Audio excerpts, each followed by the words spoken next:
polonaise. Et au 678e jour de conflit, le président de l'Ukraine, Volodymyr Zelensky, parle de campagne de terreur menée par la Russie. La Russie qui a intensifié ses frappes en lançant ses missiles contre Kiev et la ville de Kharkiv. Au moins 5 personnes ont été tuées et 250 000 foyers sont privés d'électricité à Kiev. Sébastien Le Belzic.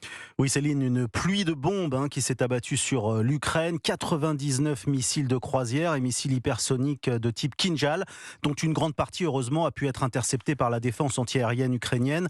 Ça reste un chiffre considérable et c'est l'une des attaques les plus violentes de ces derniers mois. Cette nouvelle escalade intervient au lendemain de la menace lancée par le président russe Vladimir Poutine, menace d'intensifier ses frappes sur l'Ukraine en représailles au bombardement, là encore, d'une ampleur sans précédent sur la ville russe de Belgorod ce week-end. Une menace, on le voit, rapidement mise à exécution. Une attaque si violente et massive que l'armée polonaise a fait décoller 4 chasseurs F-16 ce matin pour surveiller sa frontière avec l'Ukraine et assurer la sécurité de l'espace aérien polonais.